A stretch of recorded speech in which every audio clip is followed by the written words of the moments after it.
Lahat ng pondo, kahit magkaubusan na ng lahi, gagawin no ng mga Nograles na maagaw ang Davao City. Matagal na ho nilang pangarap yan. Lalong-lalo na yung ama nila noon, nagkalaban pa nga sila ni Pangulong Duterte. Dahil pag may nanalong mga kaalyado ni Bongbong Marcos sa Senado, maaari nang may pagpatuloy ang maitim na balak nila na PI, pagbabago ng konstitusyon. At pag nangyari yon, yung hindi manalo sa national na si Tamba, baka maging prime minister. Kasi sinong boboto? Nako Yung po! ano na lang, sila-sila na lang. Yung mga mambabatas na lang. What's up mga kababayan? News that matters here. Dito sa video natin ngayon ay ating panonoorin o pakikinggan si Sir Banat Bay. Undecided pa din di umano itong mga Duterte pagdating sa posisyon na kanilang tatakbuhin na maging senador ba o maging mayor ng Davao sapagkat may binabalak itong mga Nograles na aso ni Tamba na mapasakamay ang lungsod ng Davao at ibalahura ang mga magagandang ginawa ng mga Duterte sa nasabing lungsod. Naku naman po, grabe naman talaga ang mga attack dogs nila Liza Tambalos Bongit. Na ngayong bali-balita mga kababayan na 3 Duterte ang tatakbo sa Senado, parang sinasamantala ng mga aso ni Tamba na ang mga Nograles na sila ang maghari sa lungsod ng Davao. Hay nako, ang laki pa naman ng pangarap ni Tatay Digong para sa Davao na gawing maladyapan ito na patuloy ang kagandahan at progresibo nito. Pero bagong lahat mga kababayan, huwag niyo po sana kalimutang mag-like at subscribe para updated ka sa mga uploads ko araw-araw. At kung maaari mga kababayan, no skip ads po tayo sapagkat malaking tulong po ito. At yun na nga mga kababayan, kung kaya naman ang wika ni Mayor Baste, mabigyan sila ng sapat na oras na makapag-isip at makapag-strategize sa kung anong dapat gawin. Pero ang system mga kababayan, si Tatay Digong di umano mag-mayor na lamang sa lungsod ng Davao upang talunin nga itong mga pulpol na Nograles. Dahil matanda na rin at di na kaya ang pabalik-balik sa Manila. Ano sa tingin nyo mga kababayan? Kung ako ang tatanungin okay naman yun basta may mga Duterte, 2 Duterte ang uupo sa pagkasenado. Ano sa tingin nyo mga kababayan? Kung kaya naman hindi ko na patatagalin pa, ito na ang buong video. Baste Duterte, tatakbo daw bilang senador. Naku po, maganda yan. At si Pangulong Duterte naman ay tatakbo namang mayor ng Davao City. Yan po ang usap-usapan ngayon sa Davao, na kung saan daw ay si Mayor Baste Duterte ay tatakbo ng senador. Naku,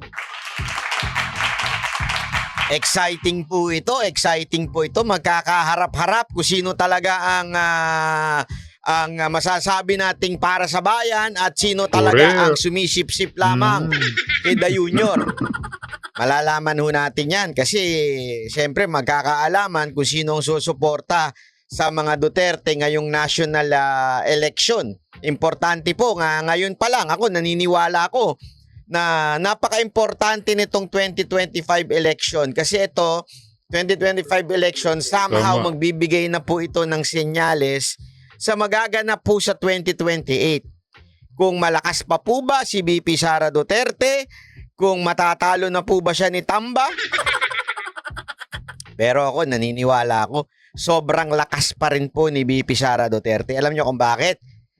Mantakin mo, etong pagkakataon lang na ito na kung saan na sa survey mas mataas pa ang vice presidente kaysa sa presidente. Ngayon lamang po kayo paano tataas ang survey ni Bongit? Isang bangag. makakakita ng ganyan, di ba? Na kung saan mas mataas pa po ang trust rating sa madaling salita, mantakin mo. Sampal ho yun sa presidente. Mantakin mo na mas may tiwala ang taong bayan sa vice presidente. Di tumabi na lang po kayo. Ganun no. Kahit po kahit minuminuto, kahit araw-araw ay siya po ay binabato ng fake news ng lahat ng sekta ng lipunan mula sa executive hanggang sa legislative. Siya po'y binabanatan kaliwat kanan, araw-araw, minuminuto ang paninirang ginagawa kay VP Sara Duterte, and yet, nananatili na mataas po si VP Sara Duterte. Oh. Siya po ang Galing, no, pinakamataas mga na kababayan? opisyal. Compare mo kay Presidente, Vice Presidente, Senate President, at Speaker of the House. Si VP Sara Duterte pa rin po ang pinakamataas. May ibig pong sabihin yan, mga kababayan. At kaya naniniwala ako sa bulong-bulungan. Naniniwala ako sa bulong-bulungan na tatakbo si Baste Duterte sa pagkasenador. Ang balita ko, inaantay nga lang daw na tumakbo si Pangulong Duterte bilang mayor ng Davao. Kasi ang balita kasi talaga, lalabanan daw ng mga Nograles at gusto talagang sakupin ng mga bata ni Romualdez ang Davao City. Naku Gustong po. agawin. So, lahat daw ng paraan. Hindi naman papayag si Tatay Digong doon, Sir Banat Bay, na may pangarap pa nga sila sa mga Davaoenyo na gawing mala Japan ang lungsod ng Davao. Kaya sa mga Nograles dyan, no, mga aso ni Tamba, umayos-ayos kayo, wag niyong babanggain itong mga taga-suporta ng mga Duterte. Lahat ng pondo, kahit magkaubusan na ng lahi, gagawin ng mga Nograles na maagaw ang Davao City. Matagal na nilang pangarap yan. Lalong-lalo na yung ama nila noon, nagkalaban pa nga sila ni Pangulong Duterte, and yet, hindi nanalo. Ngayon daw, dadaanin daw sa Retoque. Sorry. Dadaanin sa Retoque kasi nakita ko yung picture. May nakita akong picture. Okay. Dadaanin daw sa pera. Dadaanin daw sa pera at pagandahan ng labanan. Pagandahan na lang, hindi na Retoque. Dadaanin daw sa pagandahan ng labanan na dyan sa pagka-mayor ng Davao City. Kaya nga, ang pinakamagandang option daw na naririnig ko dyan, somewhere dyan, mga natin dyan, mga bibuit natin dyan sa Davao, ang pinakamaganda daw na gawin ng mga Duterte ay mismong si Pangulong Duterte ang tumakbo to really secure Davao City. Bakit to kanyo? Alam naman natin itong mga nakaraan, wala lumalaban sa mga Duterte. At kung mapapansin ninyo, ito ring mga nakaraang election, talaga masasabi nating panalong-panalo mga Duterte dyan. Kaya kahit sino ang tumakbong Duterte, talaga nga namang walang lumalaban. But this time, matindi daw yung kalaban. Yun ang sabi. Bakit matindi? Matindi ba dahil gusto ng tao? Hindi. Matindi dahil uubusin ng pera. Uubusin ng pera, talaga mamumudmod ng ayuda para manalo sa pagka-mayor yung bata daw ni Tamba.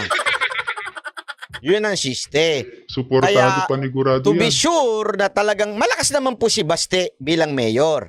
Kaya lang, syempre, somehow, iba pa rin po pag yung tatay ang tumakbo, si Pangulong Rodrigo Roa Duterte. At ang balita ko, although marami nag-i-encourage sa kanyang tumakbong senador, si Pangulong Duterte ayaw niya na yung bumabiyahe pa Manila.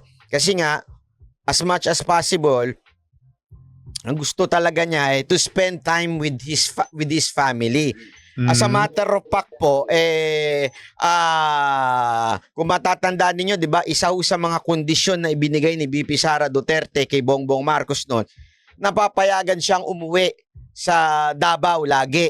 Kasi ganun po talaga sila. Malapit po sila sa pamilya, so ayaw na nilang malayo. At si Pangulong Duterte spend so much time, may edad na rin. lalong-lalo na itong mga nakaraang 6 na taon na siya'y Pangulo, na nasa Maynila siya. Kaya this time, syempre matanda na rin po yun. Gusto na hong hindi masyadong pumupunta ng Maynila. Pag nagsenador siya, required po siyang pumunta ng Maynila palagi. Kaya, sabi niya, di umano, mga naririnig natin balita dyan, which is yun din naman nadinig ko sa kanya, ayaw na po niya talaga na tumakbong national.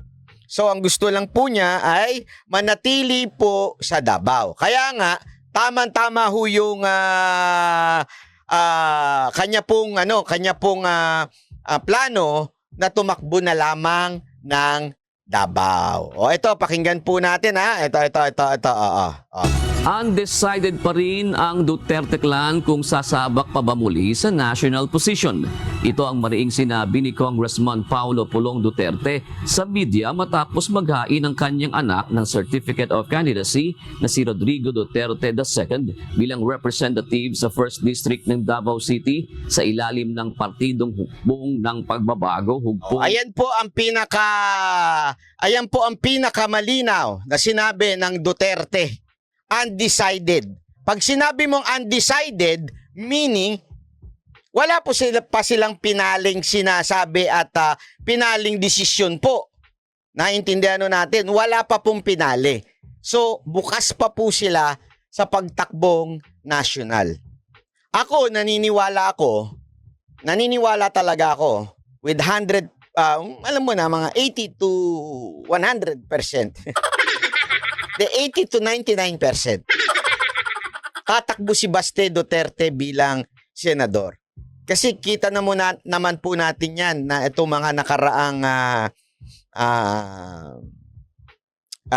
sa social media na talagang lumalabas sa si Baste. Siya nga po ang nagiging somehow bumibira, 'di ba, sa gobyerno na ito. Siya po talaga yung nagiging boses ng maisu. Pag hindi pwede tatay niya, siya. 'Di ba? Kung mapapansin natin, he is involved in national politics. Siya ho yung aware sa tunay na nangyayari sa national issues ng ating bayan. And sa tingin ko, sa galing at saka sa kanya pong masasabi natin, kasi pag nakausap niyo po si Baste, wala po siyang arte, wala po siyang pagiging hipokrito, walang ganun. Basta what you see is what you get. Kung ayaw nyo, diwag. Kung gusto nyo, diwag. Ganun lang kasimple yun. Totoo. Hindi. Kung gusto nyo, gusto nyo. Kung ayaw nyo, diwag. Ganun o siya. Yung parang basta ako, ito sa tingin ko tama, hindi ako maglalaro. Kung ano gusto ninyo, bahala kayo. Basta ito sa tingin ko tama. Yan ang susundin natin. Walang ka-arte-arte, walang ka masasabi nating maglalaro sa politika, walang ganun. Talagang diretso. Kaya sa tingin ko, pwede. At ito naman si Pulong, talaga namang bilang congressman, yan po ang talagang pinapatuloy-tuloy niyang tinatakbo. Kaya abangan po natin ang mga susunod na mangyayari. O, tuloy. Duterte II bilang representative sa 1st District ng Davao City sa ilalim ng partidong hukbong ng pagbabago, hugpong sa Tawong Lungsod o HNP-HTL. Ayon kay Congressman Duterte, maguluan niya ang politika ngayon at magkakaroon pa sila ng pag-uusap sa pamilya kung ano ang magiging plano nila sa eleksyon. Ako, maganda talaga ito. Alam niyo kung bakit? Kasi somehow merong although hindi ko naman sinasabing gano'n ang gagawin nila ha. Pero sa akin parang testing the water to kung ano yung mangyayari sa 2028. Correct. Kasi definitely pag nanalo si Baste Duterte sa 2025, ibig sabihin talagang malakas ang mga Duterte. Mayayanig po ang kalaban. Talagang mayayanig sila na kahit anong gawin nila na bira, wala talaga silang pag-asa. Okay? Yan din ang wika ni Atty. Panelo, Sir Banat Bay, na gawing Duterte na lamang sa presidential election kung maaari. Ang nangyayari po kasi sa national, nagsosolo po si VP Sara Duterte, nagsosolo po siya. Talagang siya lang sumasalo ng lahat ng banat ng administrasyon sa kanya, 'di ba? Sa mga Duterte, siya ho talaga sumasalo. Kaya maganda ho ito, parang magkakaroon ng kadamay ho si VP Sara Duterte na sasalo sa national. At nakikita naman po natin Tandaan ninyo, wag ho niyong kakalimutan ho ito Napaka-importante ng Senate sa 2025. Kasi tandaan ninyo, naniniwala talaga ako, ginagawa nilang lahat ng paraan para malagay nila ang kaalyado nila sa Senado kasi hindi may pasapasa yung PI sa Senado. Yung PI, naalala nyo? Di ba? Pinaspas, ang bilis-bilis niyan sa Kamara. Senado, deadlock talaga dyan. Talagang wala dyan. Parang tigil dyan. Bakit? Kasi maraming pang against dyan. Kaya nga importante, kung mapapansin ninyo, noong una uma-against si Zubiri, pero eventually gumanon. Gumanon siya eh. Di ba? Bakit kanyo? Dahil nga sa, alam naman natin, di ba? Alam naman natin si Zubiri. Etong matindi. Buti natanggal siya, di ba? Ngayon, susubukan uli itong si Senator Hart. Senator Hart Evangelista. Senator Cheese. Yan, susubukan. Pero tandaan natin, yan din po ay malaro din po yan. Depende yan sa magiging mga membro. Kung mapapansin natin, tingnan ninyo yung lineup. Tingnan ninyo yung lineup ng senatorial ni PBBM. May Bilyar, may Binay, may Cayetano doon. Meron doon lahat eh. Ibig sabihin, meron talagang tendency na makuha niya ang bilang sa Senado.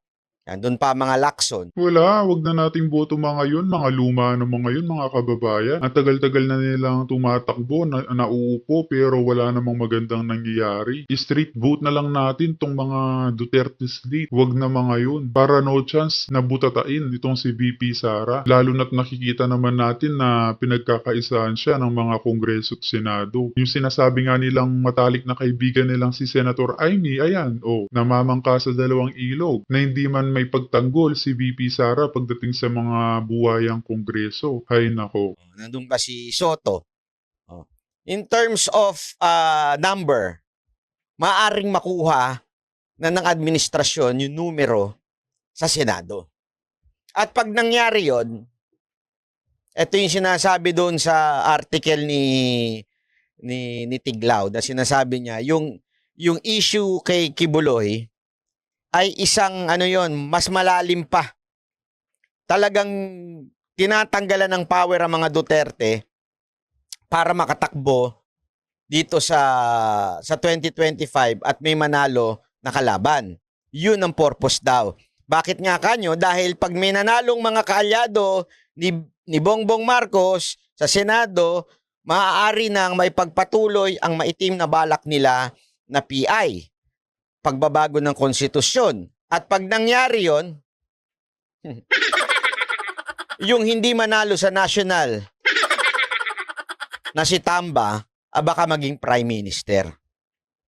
Kasi sinong boboto? Nako Yung po! na lang, sila na lang. Yung mga mambabatas na lang ang Wag assemblyman naman. ang tawag doon. Sila na lang boboto. Kawawa naman tayo mga kababayan. Imagine, kapag pala naupo itong mga tuta na Marcos Late, mga ini-endorso nila Tambalos Bonget, pagkakaisahan na may ipasa ang prime minister nila na si Tambalos, yari tayo doon mga kababayan. Kaya napaka-critical point nitong senatorial election sa susunod na taon. So pag nanalo po yun, yari na. Di ba? Yari na po. As in, yari na ang budget ng Pilipinas. Di ba? Nako! Sabi nga nila hari ng budget. Di ba? Yun ang mangyayari talaga. Kaya napaka-importante, para sa akin po para sa akin lamang po ito, sana the Duterte would really consider it. Napaka-importante sa akin na tumakbo talaga ang Duterte. Isang Duterte sa Senado. Although binanggit nga kung papansinin ninyo, tinesting na rin naman ni VP Sara Duterte. Hindi ko naman sinasabi, hindi ko pinangungunahan pero tinesting na rin ni VP Sara Duterte. Bakit? Sinabi niya, di ba? Although pabiro, sinabi niya, may 3 Duterte tatakbong Senado. Nayanig yung nayanig di ba? Pero testing yun. Sa totoo lang, testing yun. Testing yun kung meron bang papalo. Ngayon, may pumapasok kahit papaano. Di ba? Si Baste, hindi pa nangangampanya, pumapasok na. Kahit papaano, na doon siya sa, I think, 15 to 20. Malakas na po yun.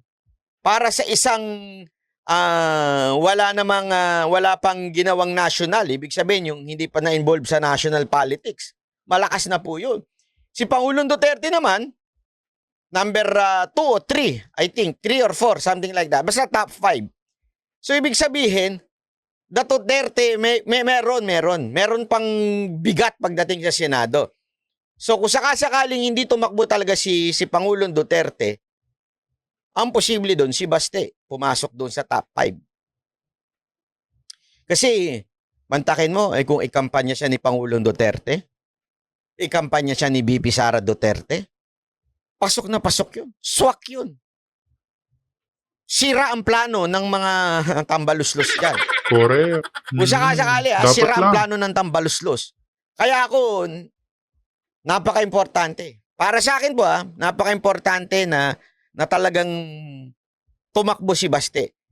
Isa sa kanila tumakbo. Definitely, hindi naman pwede si BP Sara. Si Pulong, parang hindi naman. Di ba? So, it's either PRRD or Baste Duterte ang tatakbo. So, sa akin, ang nakikita ko dahil si Pangulong Duterte, mas gusto niya na sa Davao, PRRD would run for mayor in Davao and Baste would run for senator. Hanggang hindi tumatayo si Inday Sara. Wala. She has to stand up. Si Inday Sara. Now, kung ay tumayo ni Inday Sara, somebody else will have to stand up. Sino? Huwag nyo kaming sasabihin kami ni Bukay. Matake kami sa puso. Hindi pa panahon. Hindi kami tatayo. Kasi ang tayo namin is pagka nilusob tayo. Doon kami tatayo. At pagka nilusob tayo, asahan ninyo sa amin dalawa ni Bukay. Patay kung patay. Walang iwanan.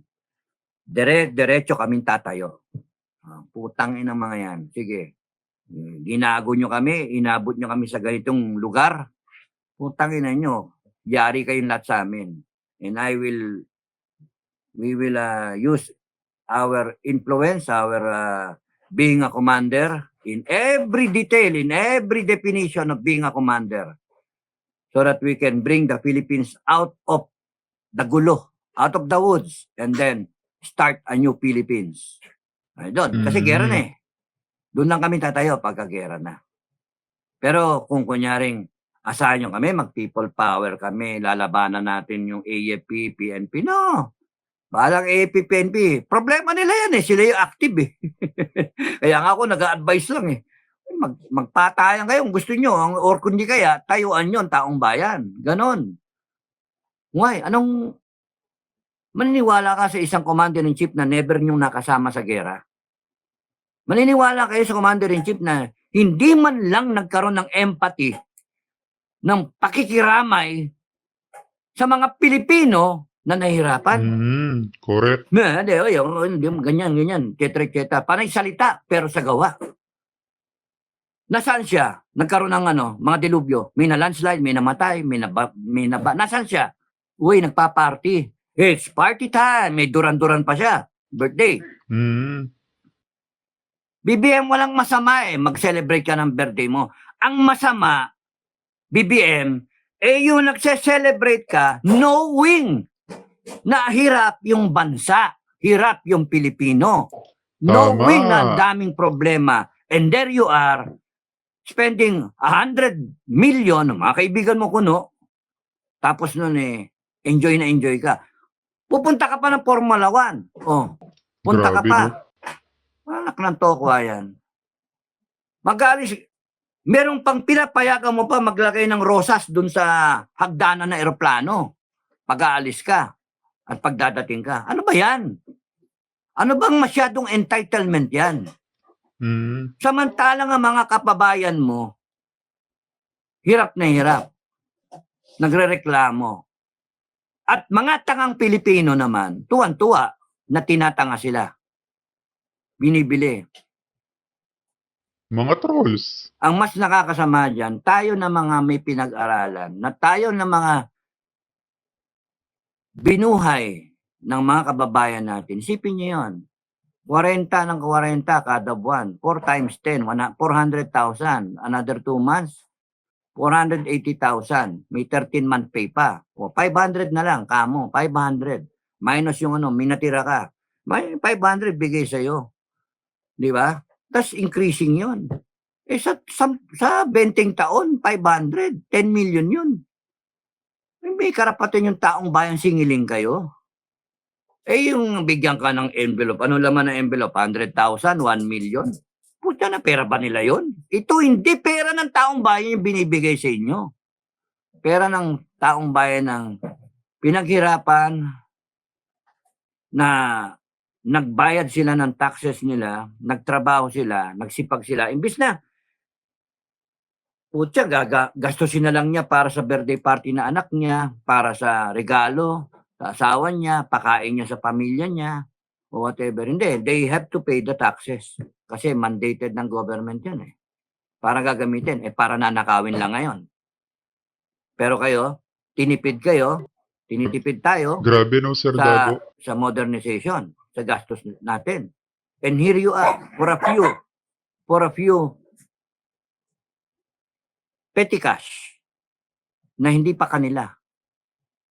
They spend it to get your loyalty, to dampen your